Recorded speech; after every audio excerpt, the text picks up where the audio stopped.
نحمده ونصلي على رسوله الكريم اما بعد فاعوذ بالله من الشيطان الرجيم بسم الله الرحمن الرحيم رب اشرح لي صدري ويسر لي امري واحلل عقدة من لساني يفقهوا قولي. پیج 62 پر غسل، وضو اور تیمم. غسل جنابت کا طریقہ. حضرت میمونہ رضی اللہ عنہا بیان کرتی ہیں کہ رسول اللہ صلی اللہ علیہ وسلم نے غسل کا ارادہ فرمایا تو سب سے پہلے دونوں ہاتھ دھوئے. یہ غسل جنابت یعنی ناپاک جب انسان ہو جائے تو اس کے بعد پاک ہونے کے لیے جو غسل کرنا ہے اس کا طریقہ. تو آپ صلی اللہ علیہ وسلم نے سب سے پہلے اپنے ہاتھ دھوئے. ہاتھ کیوں دھوئے؟ کیونکہ باقی کام سب ہاتھوں سے ہی کرتا ہے انسان، تو اگر صفائی کرنے والے ٹول صاف نہیں تو صفائی کہاں ہوگی. پھر شرمگاہ کو دھویا یعنی استنجا کیا. پھر بایاں ہاتھ جس سے شرمگاہ کو دھویا تھا یعنی استنجا کیا تھا زمین پر رگڑا، پھر اس کو دھویا. زمین پہ کیوں رگڑا؟ اس لیے کہ اس زمانے میں صابن اس طرح اویلیبل نہیں ہوتا تھا، تو مٹی پاک کرنے والی ہوتی ہے، مٹی کے اندر ایسی صلاحیت ہوتی ہے جو جرمز کو کل کر دیتی. تو اگر آج آپ کے پاس صابن ہے تو اس کے لیے ضروری نہیں کہ آپ مٹی پر ہی ہاتھ رگڑیں کہ اب آپ پریشان ہو کہ ہمارے واش روم میں تو ٹائلز لگی ہوئی ہیں اور مٹی نہیں ہے تو کیا ہمارا غسل نہیں ہوگا، تو اس کا آلٹرنیٹ آپ استعمال کر سکتے ہیں. پھر کلی کی اور ناک میں پانی ڈالا، پھر چہرہ دھویا، پھر کوہنیوں تک ہاتھ دھوئے، پھر سر پہ پانی ڈالا اور بالوں کی جڑوں تک پانی پہنچایا.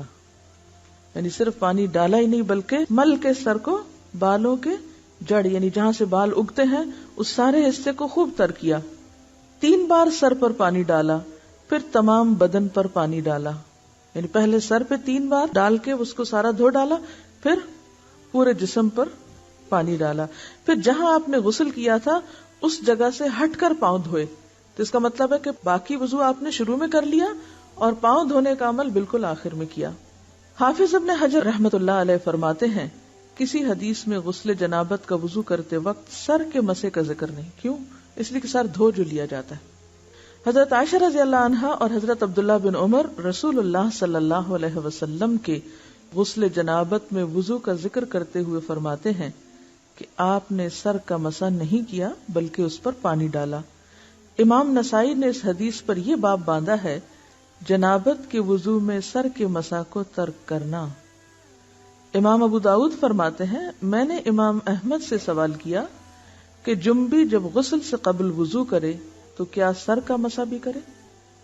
جنبی یعنی جس کو حالت جنابت لاحق ہوئی ہے، ناپاک ہے، جب غسل سے قبل وضو کرے تو کیا سر کا بھی مسح کرے؟ آپ نے فرمایا وہ مسح کس لیے کرے جبکہ وہ اپنے سر پر پانی ڈالے گا. حضرت عائشہ رضی اللہ تعالی عنہا نے کہا میں اور رسول اللہ صلی اللہ علیہ وسلم ایک برتن سے نہاتے اور دونوں اس سے چلو بھر بھر کر لیتے تھے. یعنی آج کے دور میں تو آپ کے پاس مگ ہیں اور بہت سی سہولتیں ہیں، تو اس دور میں چلو سے پانی لے کر اپنے اوپر ڈال لیتے تھے. اس سے کیا پتہ چلتا ہے کہ اللہ نے انسان کو عقل دی ہے، انسان تدبیر کرے. اب آپ کو مثلا نہانے کی ضرورت ہے، آپ واش روم میں گئے ہیں، کہیں مسافر ہیں، وہاں صرف پانی کی بالٹی تو ہے لیکن پانی نکالنے والی کوئی چیز نہیں، تو آپ روتے ہوئے باہر آ جائیں کہ میں تو آج غسل ہی نہیں کر سکتی کیونکہ مگا ہی نہیں ہے. تو آپ صلی اللہ علیہ وسلم کا طریقہ دیکھیے کہ چلو بھر کے ایک ہاتھ سے یا لب بھر کے 2 ہاتھوں سے ڈال کے غسل کر لیتے. غسل پردے میں کرنا چاہیے. کیا وضو کے لیے مسح ضروری ہے؟ ضروری؟ کتنا ضروری ہے؟ کیا غسل میں وضو ضروری ہے؟ آپ نے فرمایا کہ وضو کے لیے مسح ضروری ہے بلکہ فرض ہے. پھر آپ سے میں نے پوچھا کہ کیا غسل کے لیے وضو ضروری ہے؟ تو جی ہاں، غسل ہوتا نہیں وضو کے بغیر. لیکن بات یہ ہے کہ پھر جب وضو نہیں ہوتا مسح کے بغیر اور غسل نہیں ہوتا وضو کے بغیر تو کیا غسل میں مسح ضروری ہے؟ تو پھر کیسے؟ آپ کا تو نتیجہ غلط نہیں نکلا. دیکھیے نا، آپ فرماتے ہیں کہ وضو کے لیے مسح فرض ہے، غسل کے لیے وضو فرض ہے، لیکن آخر میں کہتے ہیں غسل کے لیے مسح فرض نہیں. جی ہاں، کیونکہ آپ صلی اللہ علیہ وسلم نے ایسا نہیں کیا. سب سے پہلی بات تو یہ جو آپ سے طریقہ منقول ہے اس میں ایسا نہیں ہے. اور دوسری بات یہ ہے کہ انڈرسٹوڈ بات ہے کہ جب سر پہ پانی پڑ گیا تو پھر مسے کی کیا ضرورت ہے. تو اس سے پتہ چلتا ہے کہ ہمارا دین جو ہے وہ بہت لاجیکل ہے، اس میں بے وجہ تکلیف نہیں دی گئی. ایسا بھی نہیں ہے کہ آپ لوگوں کو روکنا شروع کر دے اور آپ فتویٰ دینا شروع کر دے کہ آپ غسل جنابت میں مسا نہ کرنا. اس طرح نہیں بات ہوتی. وہ تو ایک سیکوینس میں ایک چیز چلتی ہے تو وہ اٹس انڈرسٹوڈ. لیکن ایسے ایشوز کو الگ لے کے ان کو ہوا دینا اور لوگوں کے اوپر زندگی مشکل کرنا، ان کو بات سمجھ نہیں آتی، پھر وہ کہتے ہیں یہ ایک نیا دین بن گیا. تو اس طریقے سے پرہیز کرنا ہے آپ کو. بہت سے لوگوں کو غسل جنابت اور نہانے کا یعنی عام طور پہ جو ہم بات لیتے ہیں اس کا فرق ہی نہیں پتا. تو جو ڈیلی آپ شاور لیتے ہیں یا بات لیتے ہیں دیٹ از ڈفرنٹ. لیکن جب آپ پاک ہونے کے لیے نہاتے ہیں تو وہ مختلف ہے. روز آپ نہانا بھی اگر سنت کے مطابق کریں تو بہت اچھا ہے، وہ نہانا بھی ثواب بن گیا، وہ ساری ایفرٹ کسی کام لگ گئی کیونکہ آپ سنت کے مطابق ایک کام کریں. لیکن غسل جنابت تو ہوتا ہی نہیں جب تک کہ آپ کلی نہ کریں، ناک میں پانی نہ ڈالیں اور سارے بدن پہ پانی نہ بہائیں. ٹھیک ہے، آگے چلتے ہیں. غسل جنابت کا وضو کافی ہے. حضرت عائشہ رضی اللہ تعالی عنہا سے روایت ہے کہ رسول اللہ صلی اللہ علیہ وسلم غسل جنابت کے بعد وضو نہیں کرتے تھے. یعنی غسل جنابت میں جو وضو ہو جاتا ہے شروع میں جو آپ کرتے تھے، جس کے پاؤں بالکل آخر میں دھوتے تھے، اسی وضو سے نماز پڑھ لیتے تھے. بہت سے لوگوں کو یہ کنفیوژن ہے کہ جناب ہم اگر سر سے دوپٹہ اتار دیں تو کیا ہمارا وضو باقی رہے گا، ہے نا.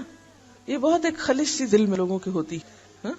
تو یہاں پر تو دوپٹہ کیا لباس بھی نہیں ہے، یعنی بے لباس وضو کیا گیا ہے اور وہی وضو کافی سمجھا گیا ہے. بعد میں دوبارہ وضو کی بھی ضرورت نہیں. دیگر غسل جنابت کے بعد ان احوال کا ذکر کیا جاتا ہے جن میں غسل کرنا واجب، مسنون یا مستحب ہے. جمعہ کے دن غسل. حضرت ابن عمر رضی اللہ تعالی عنہ سے روایت ہے کہ رسول اللہ صلی اللہ علیہ وسلم نے فرمایا اذا جاء احدکم الجمعۃ فلیغتسل. جب تم میں سے کوئی شخص نماز جمعہ کے لیے آئے تو اسے غسل کرنا چاہیے. حضرت ابو ہریرہ رضی اللہ عنہ سے روایت ہے کہ رسول اللہ صلی اللہ علیہ وسلم نے فرمایا ہر مسلمان پر حق ہے کہ ہفتے میں ایک دن جمعہ کو غسل کرے، اس میں اپنا سر دھوئے اور اپنا بدن دھوئے. حضرت ابو سعید خدری رضی اللہ عنہ کہتے ہیں کہ رسول اللہ صلی اللہ علیہ وسلم نے فرمایا جمعہ کے دن ہر بالغ مسلمان پر نہانا واجب ہے. ابن جوزی رحمت اللہ علیہ فرماتے ہیں جمعہ کے دن غسل واجب ہے کیونکہ اس کی احادیث زیادہ صحیح اور قوی ہیں. ابن حزم اور علامہ شوکانی نے بھی اسی مذہب کو اختیار کیا ہے، یعنی اسے لازم قرار دیا ہے. لیکن اگر کوئی شخص کسی وجہ سے نہیں کر سکتا تو وہ گناہگار نہیں ہوگا. میت کو غسل دینے والا غسل کرے. حضرت ابو ہریرہ رضی اللہ عنہ روایت کرتے ہیں کہ رسول اللہ صلی اللہ علیہ وسلم نے فرمایا جو شخص مردے کو غسل دے اسے چاہیے کہ وہ خود بھی نہائے. حضرت ابن عباس رضی اللہ عنہ سے روایت ہے کہ رسول اللہ صلی اللہ علیہ وسلم نے فرمایا تم پر میت کو غسل دینے سے کوئی غسل واجب نہیں کیونکہ تمہاری میت طاہر مرتی ہے، یعنی پاک ہوتی ہے، نجس نہیں، یعنی مردہ کوئی ناپاک چیز نہیں ہو جاتا، لہٰذا تمہیں ہاتھ دھو لینا ہی کافی ہے. یعنی میت کو نہلانے کے بعد غسل مستحب تو ہے، لازم نہیں، ضروری نہیں. دونوں احادیث کو ملانے سے یہ مسئلہ ثابت ہوا کہ جو شخص میت کو غسل دے اس کے لیے نہانا مستحب ہے، ضروری نہیں. چنانچہ ابن عمر فرماتے ہیں ہم میت کو غسل دیتے، پھر ہم میں سے بعض غسل کرتے اور بعض نہ کرتے. حافظ ابن حجر نے اسے صحیح کہا ہے، یعنی چوائس پر ہے. نو مسلم غسل کرے. قیس بن عاصم رضی اللہ عنہ سے روایت ہے کہ جب وہ مسلمان ہوئے تو رسول اللہ صلی اللہ علیہ وسلم نے انہیں حکم دیا کہ پانی اور بیری کے پتوں کے ساتھ غسل کریں. بیری کے پتے صابن کی جگہ ہیں. نو مسلم کو یعنی نیو مسلم کو غسل کرنا اس لیے بھی ضروری ہے کہ قبل از اسلام اگر وہ جنبی تھا کبھی یا ناپاک تھا یا ایک عورت کئی بار حائضہ ہوئی تو اس نے غسل جنابت تو نہیں کیا ہوگا نا. تو ایسی صورت میں جب ایک شخص مسلمان ہوتا ہے تو اس کے لیے غسل کرنا لازم ہوتا ہے تاکہ وہ پاک ہو جائے. عیدین کے روز غسل.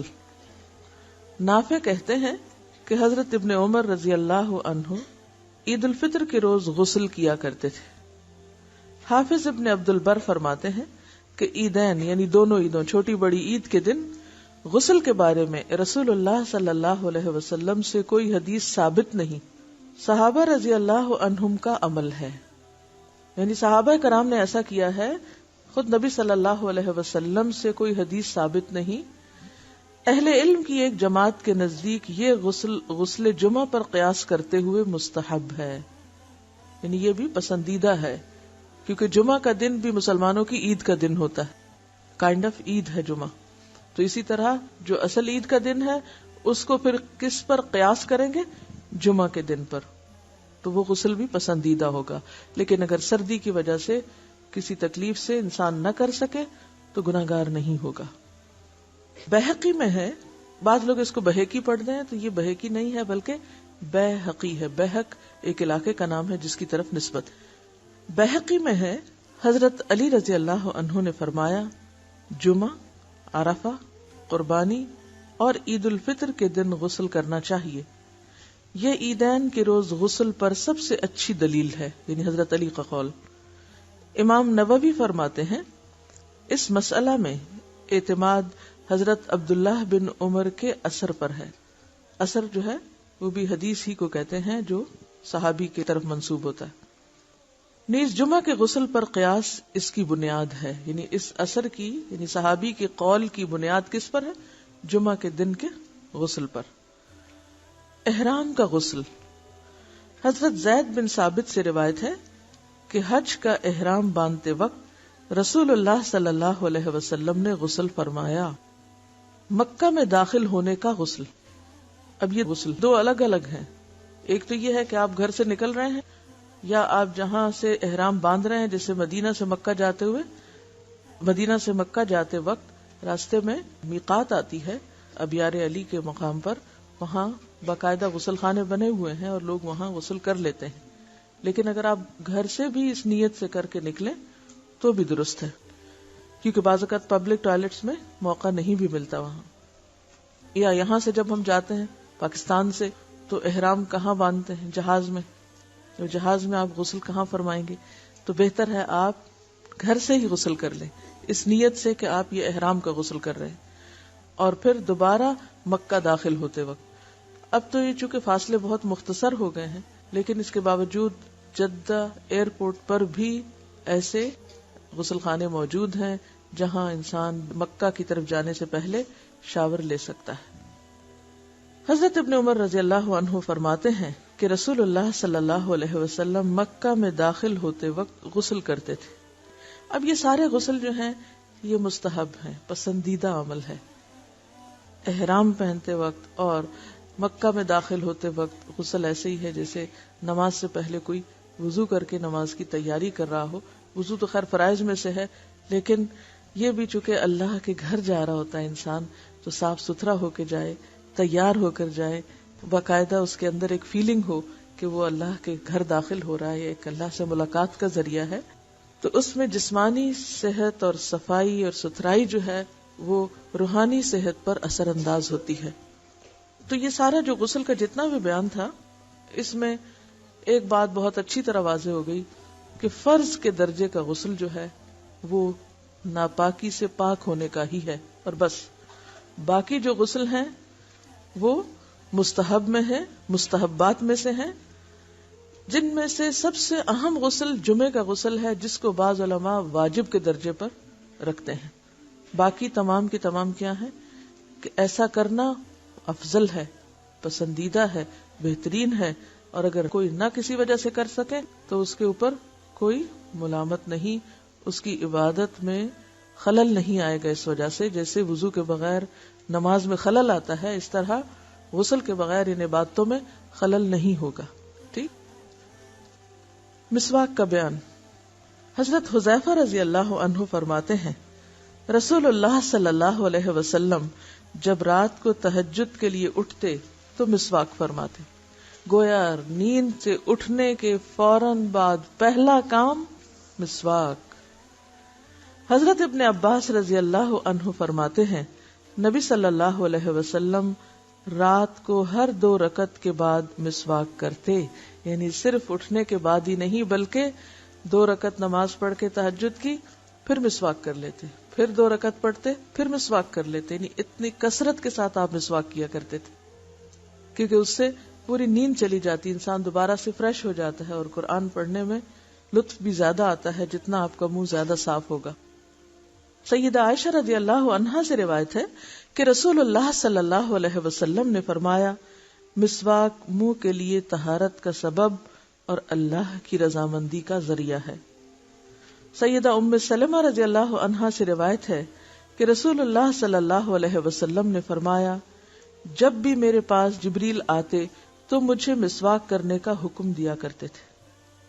مجھے خطرہ لاحق ہوا کہ میں اپنے منہ کی اگلی جانب نہ چھیل لوں، یعنی اس کثرت سے آپ مسواک کرتے تھے اور جبریل بھی آپ کو مسواک کرنے کا کہتے کہ مجھے یوں ڈر لگتا کہ جیسے اگلا حصہ چھل جائے گا۔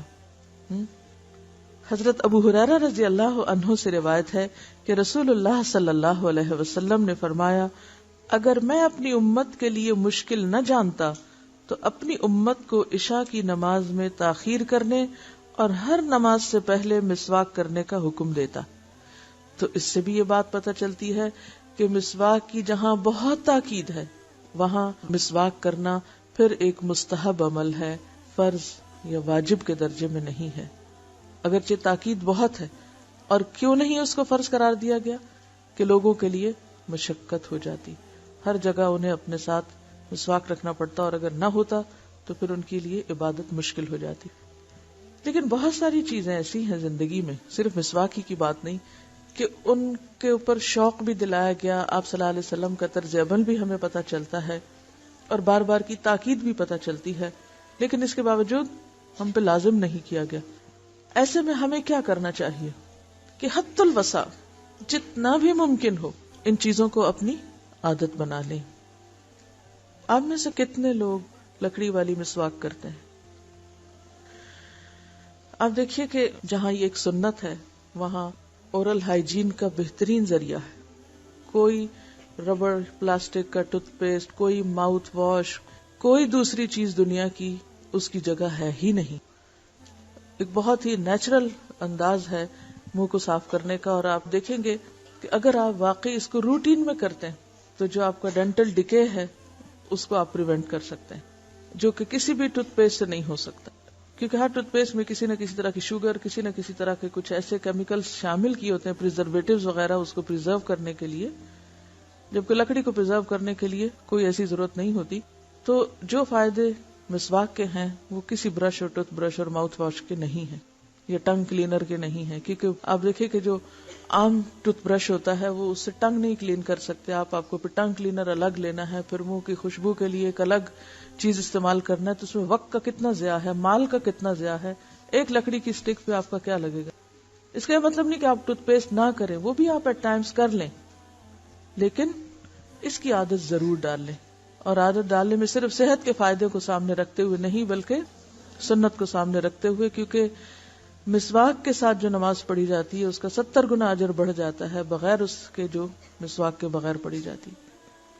اچھا، اب آپ دیکھیے کہ بات ہے عادت کی، بات ہے استعمال کے طریقے کی، کیونکہ میں نے بہت غور کیا کہ لوگ ایسا کیوں نہیں کر پاتے، تو اس کی ایک بڑی اہم وجہ یہ ہے کہ لوگوں کو استعمال کرنا نہیں آتا، یہ بہت بڑی رکاوٹ ہے، یا پھر یہ کہ اس کی اویلیبلٹی نہیں ہوتی۔ نمبر 2، دل بھی چاہتا ہے، نیت ہے، ارادہ ہے، لیکن ملتا نہیں، یا یہ نہیں پتا ہوتا کہ کون سا مسواک کیا فائدہ رکھتا ہے اور کون سا ہمیں سوٹ کرتا ہے جو ہم آسانی کے ساتھ کر سکتے ہیں۔ تو اس میں 2-3 کام ہمیں کرنے ہیں پریکٹیکلی۔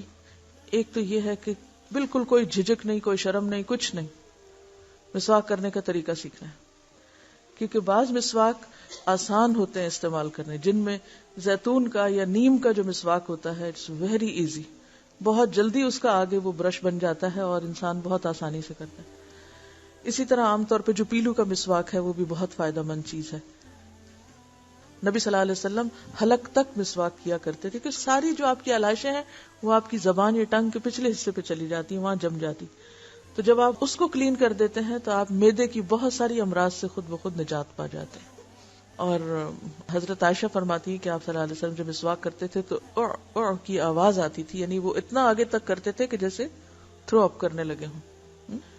اور آپ کو پتا ہے میں سب سے ہارڈسٹ مسواک یوز کرتی ہوں، اور وہ تمبر کی مسواک ہے. میں مری سے یا ابٹاباد سے خاص طور پر منگواتی ہوں. جو بھی کوئی وہاں سے آنے والا ہو تو میری ریکویسٹ ہوتی ہے. ابھی پچھلے دنوں میں کینیڈا گئی تھی، میں نے کینیڈا تک وہی مسواک مانگی کیونکہ مجھے اس کے علاوہ کسی اور میں لطف ہی نہیں آتا. وہ سب سے سخت مسواک ہے اور آخر تک وہ کڑوی رہتی ہے. بعض مسواک ہوتے ہیں نا شروع میں وہ نر ہوتے ہیں اور پھر اس کے بعد ختم ہو جاتے ہیں، لیکن جب سے میں نے وہ شروع کیا الحمدللہ دانتوں کو کوئی تکلیف نہیں ہوئی. کہ ہوتا ہے نا کہ کوئی درد یا کسی قسم کی کوئی کھچاؤ یا کچھ، الحمدللہ. حالانکہ اس سے پہلے کچھ نہ کچھ سلسلہ چلتا ہی رہتا تھا. سب سے پہلے نرم ترین مسواک اگر آپ شروع کریں گے تو آپ کے لیے بہت آسانی ہوگی اور آپ کو عادت پڑ جائے گی. ونس آپ یوز ٹو ہو جائیں گے تو پھر کسی بھی قسم کا مسواک آپ یوز کر سکیں گے. سب سے نرم اور سب سے آسان اور سب سے زیادہ جس کا آگے برش بن جاتا ہے زیتون کا مسواک ہے. اور اس میں یہ ہے کہ اگر آپ اس کو تھوڑا سا بھی بھگو دیں پیچھے سے، سامنے سے نہیں پیچھے سے، تو وہ چونکہ درخت کا حصہ ہے تو فوراً آگے تک اپنا اثر پہنچا دیتا ہے. اس کو اتنا زیادہ دیر نہیں آپ بھگوئیں کہ جس سے یہ بالکل ہی گل کے اتر جائے یا ٹوٹنے لگے، کیونکہ اگر آپ زیادہ بھگوئیں گے تو آپ کرنے لگیں گے اور یہ آپ کے ہاتھ میں ٹوٹنے لگ جائے گا مسواک. اور آپ یہ بھی کر سکتے ہیں کہ آپ اس کو تھوڑی دیر اگر اگلی سائڈ بھی 5 منٹ صرف بھگو دیں تو اس کے بعد آپ دانت سے چبانا شروع کریں. جب آپ چبانے لگیں گے تو اس سے آپ کے ویسے بھی دانتوں کی جو ہڈی ہے وہ مضبوط ہوگی. اور چباتے ہوئے آپ اگر یہ باہر کا چھلکا جو ہے اس کو تھوڑا سا دانت سے ہی چھیل دیں، چھری سے کسی اور چیز سے اس کو نہ چھیلیں کیونکہ یہ ویسے ہی بہت نرم ہے. اور اس کے بعد آپ اس کو دائیں بائیں کرنا شروع کریں اور تھوڑی دیر کے بعد جب یہ نرم ہو جائے تو پھر نرم حصہ جو بالکل بالوں کی طرح نرم ہو جاتا ہے پھر اس کو آپ زبان پر استعمال کرنا شروع کریں. انشاءاللہ ایک دفعہ سلسلہ شروع ہو گیا تو پھر آپ اس کو چھوڑ نہیں پائیں گے. یعنی جو آپ کو طہارت و نظافت کا احساس ہوگا مسواک کے بعد وہ کسی بھی اور چیز کے ساتھ ہوتا ہی نہیں. اس وقت جو مجھے آپ سے مطلوب ہے وہ یہ کہ اپنے اوپر اس سنت کو لازم کر لیں اور اس کورس میں جو تربیتی کورس ہے فوکسڈ رہیے کہ جو اس کورس کا مقصد ہے وہ پورا ہو. اس کورس کا مقصد یہ ہے کہ جن سنتوں سے ہم اب تک اعراض برتے ہوئے ہیں ان سنتوں کو اپنی عملی زندگی میں داخل کر لیں. کیونکہ یہ صرف علم کی کلاس نہیں ہے، اس میں کیا ہے جو ہم نہیں کر رہے وہ کرتے چلے جانا ہے، جو لکھا ہوا ہے سیدھا سیدھا. مسواک کی عادت ڈال لیں تو انشاءاللہ العزیز آپ واقعی دنیا کے اعتبار سے بھی فائدے دیکھیں گے. اور دوسرا یہ کہ آپ کی نماز میں خشوع اور پھر اطمینان قلب ہے وہ بھی انشاءاللہ نصیب ہوگا. اور سب سے بڑا فائدہ کہ سنت پر عمل کا اجر ملے گا. وضو کا بیان. نیند سے جاگ کر پہلے ہاتھ دھوئیں. صبح جب پہلے آپ واش روم میں پہنچے تو ہاتھ دھوئیں. حضرت ابو ہریرہ رضی اللہ عنہ سے روایت ہے کہ رسول اللہ صلی اللہ علیہ وسلم نے فرمایا وَإِذَا اسْتَيْقَظَ أَحَدُكُم مِّن نَّوْمِهِ فَلْيَغْسِلْ يَدَهُ قَبْلَ أَن يُدْخِلَهَا فِي وَضُوئِهِ فَإِنَّ أَحَدَكُمْ لَا يَدْرِي أَيْنَ بَاتَتْ يَدُهُ. جب تم نیند سے جاگو تو اپنا ہاتھ پانی کے برتن میں نہ ڈالو جب تک کہ اس کو 3 بار نہ دھو لو، کیونکہ تم نہیں جانتے کہ اس ہاتھ نے رات کہاں گزاری ہے. مطلب یہ ہے کہ نیند سے جاگ کر ہاتھ پہنچو تک 3 بار دھو کر پھر انہیں پانی کے برتن میں ڈالنا چاہیے. ہو سکتا ہے رات کو ہاتھ بدن کے کسی حصے کو لگ کر پلید ہو گئے ہوں. اب تو خیر ٹیپ کا طریقہ ہے، لیکن اس سے پہلے لوگوں کے پاس مگ بھی نہیں ہوتے تھے اور لوٹوں کا بھی اس طرح رواج نہیں تھا. تو عموماً کیا ہوتا تھا برتن کے اندر سے، جیسے اب بھی دیہات میں بعض اوقات برتن کے اندر سے ہاتھ ڈال کے لب سے پانی ڈال کے وضو کیا جاتا ہے. نیند سے جاگ کر 3 بار ناک جھاڑیں. اب یہ بھی سنت ہے. بعض لوگ کو دیکھا گیا وہ صرف پانی ڈال لیتے ہیں تو جھاڑتے نہیں ناک کو. سیدنا ابو ہریرہ رضی اللہ عنہ روایت کرتے ہیں کہ رسول اللہ صلی اللہ علیہ وسلم نے فرمایا جب تم نیند سے بیدار ہو پھر وضو کا ارادہ کرو تو پانی چڑھا کر 3 بار ناک جھاڑو، کیونکہ شیطان ناک کے بانسے میں رات گزارتا ہے. سونے والے کے ناک کے بانسے میں شیطان کی رات گزارنے کی اصلیت اور حقیقت اللہ ہی بہتر جانتا ہے. ہمارا فرض ایمان لانا ہے کہ واقعی شیطان رات گزارتا ہے. اور اگر دیکھا جائے تو ساری غلاظتیں جو ہیں ہوا کی یا پولوشن کی وہ سانس لیتے وقت ناک میں ہی جمع ہوتی ہیں. تو اگر آپ ناک جھاڑیں گے تو وہ سب کچھ صاف ہو جائے گا. اور اس کا بھی طریقہ کیا ہے کہ اگر آپ ایک جیسے دایاں پہلے جھاڑ رہے ہیں تو بائیں کے اوپر آپ انگوٹھا اگر رکھ لیں تو پورے کا پورا جو ہے وہ پہلے ایک طرف سے اور پھر دوسری طرف سے اور پھر دونوں طرف سے برابر. تو اس سے آپ دیکھیں گے کہ کان اور ناک اور یہ پورے سائنسز ہر چیز کھل جائے گی آپ کی, یعنی پیچھے تک آپ کا دماغ جو ہے وہ ایکٹیو ہو جائے گا. کیونکہ جب ہم دونوں طرف سے اکٹھا ہی جھاڑ لیتے ہیں نا تو اس سے کیا ہوتا ہے کہ وہ پوری شدت کے ساتھ نہیں صفائی ہوتی. مسنون وضو کی مکمل ترتیب. وضو کے شروع میں بسم اللہ ضرور پڑھنی چاہیے, کیونکہ رسول اللہ صلی اللہ علیہ وسلم نے صحابہ کرام سے فرمایا بسم اللہ کہتے ہوئے وضو کرو. واضح رہے کہ وضو کی ابتدا کے وقت صرف بسم اللہ کہنا چاہیے. الرحمن الرحیم کے الفاظ کا اضافہ سنت سے ثابت نہیں. نبی صلی اللہ علیہ وسلم نے فرمایا جو شخص وضو کے شروع میں اللہ کا نام نہیں لیتا اس کا وضو نہیں. رسول اللہ صلی اللہ علیہ وسلم جوتی پہننے, کنگھی کرنے, طہارت کرنے اور غرض تمام کاموں میں دائیں طرف سے شروع کرنا پسند فرماتے. یہ عادت بھی ہمیں ڈالنی ہے. کیا؟ ہر کام دائیں جانب سے. پھر دونوں ہاتھ پہنچوں تک 3 بار دھوئیں. ہاتھوں کو دھوتے وقت ہاتھوں کی انگلیوں کے درمیان خلال کریں, یعنی صرف اوپر سے نہیں دھوئیں بلکہ اندر کے حصوں کو بھی گیلا کریں, انگلیوں میں انگلی ڈال کے. پھر ایک چلو لے کر آدھے سے کلی کریں اور آدھا ناک میں ڈالیں اور ناک کو بائیں ہاتھ سے جھاڑیں. یہ عمل 3 دفعہ کریں. پھر 3 بار منہ دھوئیں یعنی چہرہ. پھر ایک چلو لے کر اسے ٹھوڑی کے نیچے داخل کر کے داڑھی کا خلال کریں. پھر دایاں ہاتھ کوہنی تک 3 بار دھوئیں. پھر بایاں ہاتھ کوہنی تک 3 بار دھوئیں. ایلبو کو کہتے ہیں کونی, اور یہ جو ہڈی ہے یہ شامل ہونی چاہیے اس میں. پھر سر کا مسح کریں. دونوں ہاتھ سر کے اگلے حصے سے شروع کر کے گدی تک پیچھے لے جائیں, یعنی جہاں تک بالوں کی جڑیں ہیں. پھر پیچھے سے آگے اسی جگہ لے آئیں جہاں سے مسح شروع کیا تھا. یعنی جیسے خواتین کے بال لمبے ہوتے ہیں یا ان کے الجھنے کا ڈر ہوتا ہے تو آپ اس کو اس طرح کر کے بھی آہستہ آہستہ لا سکتے ہیں. ضروری نہیں کہ پورے بال پیچھے سے آگے الٹائیں. آپ نے سر کا 1 دفعہ مسح کیا. سر کا مسح 3 بار نہیں 1 بار, لیکن پورے سر کا مسح. پھر کانوں کا مسح اس طرح کریں کہ شہادت کی انگلیاں دونوں کانوں کے سوراخوں سے گزر کر کانوں کی پشت پر انگوٹھوں کے ساتھ مسح کریں. کانوں کا مسح اس طرح کریں کہ شہادت کی انگلیاں دونوں کانوں کے سوراخوں سے گزار کر کانوں کی پشت پر انگوٹھوں کے ساتھ مسح کریں. انگوٹھے پیچھے اور شہادت کی انگلی سوراخوں کے اندر. پھر دایاں پاؤں ٹخنوں تک 3 بار دھوئیں اور بایاں پاؤں بھی ٹخنوں تک 3 بار دھوئیں. یعنی اگر آپ ٹیپ کے آگے بھی دھو رہے ہیں تو اس کو 3 دفعہ پاؤں کو ہلا لیں, اور اگر آپ پانی ہاتھ سے ڈال کے کر رہے ہیں تو 3 چلو ڈال لیں. جب وضو کریں تو ہاتھ اور پاؤں کی انگلیوں کا خلال کریں, یعنی پاؤں کی انگلیوں کے اندر بھی انگلی ڈالیں, چھوٹی انگلی. مستورد بن شداد رضی اللہ عنہ روایت کرتے ہیں کہ میں نے رسول اللہ صلی اللہ علیہ وسلم کو وضو کرتے ہوئے دیکھا کہ آپ اپنے پاؤں کی انگلیوں کا خلال ہاتھ کی چھنگلی یعنی چھوٹی انگلی سے کر رہے تھے. حضرت عبداللہ بن عمر نے فرمایا کہ اگر زخم پر پٹی بندھی ہوئی ہو تو وضو کرتے وقت پٹی پر مسح کر لے اور ارد گرد کو دھو لے. یعنی مثلا بازو پر اگر پٹی بندھی ہوئی ہے تو جتنا حصہ پٹی کا ہے اس کو تو مسح کر لیں اور باقی حصے کو دھو لیں. اگر ٹیپ کے نیچے لے جانا ممکن نہ ہو تو ہاتھ سے پانی ڈال کے اس کو دھو لیا جائے. پٹی نہ بھی بندھی ہو تو بھی مسح کر لیں. ٹھیک ہے نا. اس میں آپ دیکھیے جو فرق آپ کو لگا ہوگا کہ ایک ہی چلو سے آدھے میں کلی اور آدھا ناک میں پانی ڈالنا, اتنا پانی کو بچایا گیا ہے. کلی اور ناک میں پانی ڈالنے کے لیے الگ الگ پانی لینے کا ذکر جس حدیث میں ہے اسے امام ابو داؤد, امام نووی اور حافظ ابن حجر نے ضعیف کہا ہے. امام نووی اور امام ابن قیم رحمۃ اللہ علیہ فرماتے ہیں کہ رسول اللہ صلی اللہ علیہ وسلم کے وضو کا طریقہ چلو سے آدھا پانی منہ میں اور آدھا ناک میں ڈالنا ہے, یعنی یہ افضل طریقہ ہے. اور دوسری روایت جو ہے وہ ضعیف ہے. ٹھیک ہے, یعنی ایک چلو سے آدھا کلی اور آدھا ناک میں ڈالنا جو ہے یہ حدیث زیادہ صحیح ہے, اور جو دوسری حدیث ہے جس میں الگ الگ کرنا ہے وہ ضعیف روایت ہے. ایک بات جس کا مجھے سخت خوف اور خطرہ محسوس ہو رہا ہے وہ یہ کہ آپ آج سے گھر میں مفتی بن جائیں گے. اور جا کے سب کے وضو غلط قرار دیں گے. کیا ایسا ہی کریں گے؟ لیکن مجھے ڈر کیوں لگ رہا ہے آپ ایسے کریں گے؟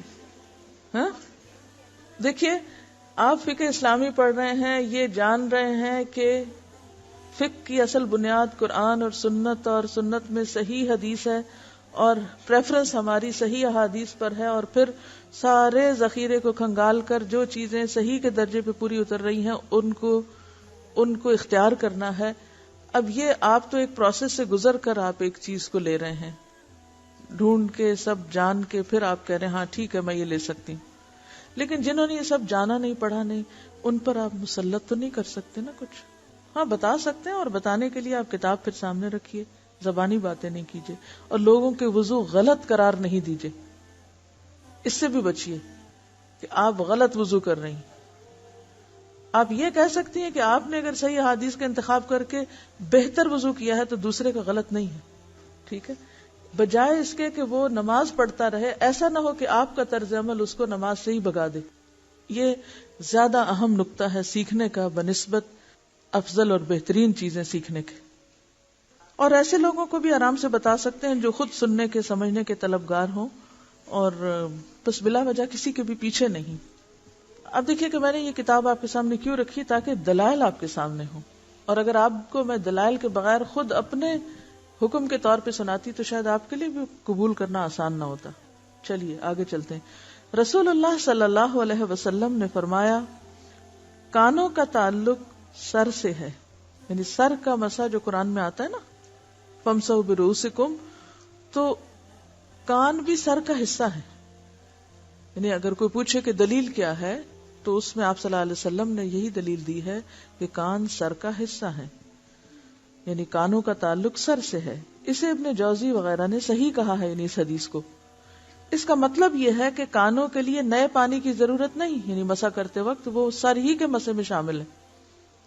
کانوں کے مسح کے لیے نئے پانی لینے والی روایت کو حافظ ابن حجر نے شاذ کہا ہے. شاذ کیا ہوتا ہے؟ ان یوزول، انوکھی رائے جو جمہور سے ہٹ کر ہو. حافظ ابن قیم رحمت اللہ علیہ فرماتے ہیں کہ گدی کے نیچے گردن کے الگ مسح کے بارے میں قطعاً کوئی صحیح حدیث نہیں ہے. گردن کے الگ مسح کے بارے میں قطعاً کوئی صحیح حدیث نہیں ہے. گردن کے مسح کی روایت کے متعلق امام نووی فرماتے ہیں یہ حدیث بالاتفاق ضعیف ہے، بالاتفاق. ٹھیک ہے. اچھا، اب آپ جب وہ جاتے ہیں نا پیچھے تک لے جاتے ہیں تو خود ہی آپ کا ہاتھ کہاں تک پہنچ جاتا ہے؟ گردن تک پہنچ ہی جاتا ہے، اور پھر اسی کو واپس لے آتے ہیں. لیکن الگ پانی لے کے صرف اس طرح کرنا جو ہے، اس بارے میں کوئی حدیث صحیح نہیں، ضعیف ہی ہے. ویڈیو کے نیچے سبسکرائب کے بٹن پہ کلک کریں، بیل کے آئیکن پہ کلک کیجئے تاکہ ہر نئی ویڈیو کی نوٹیفکیشن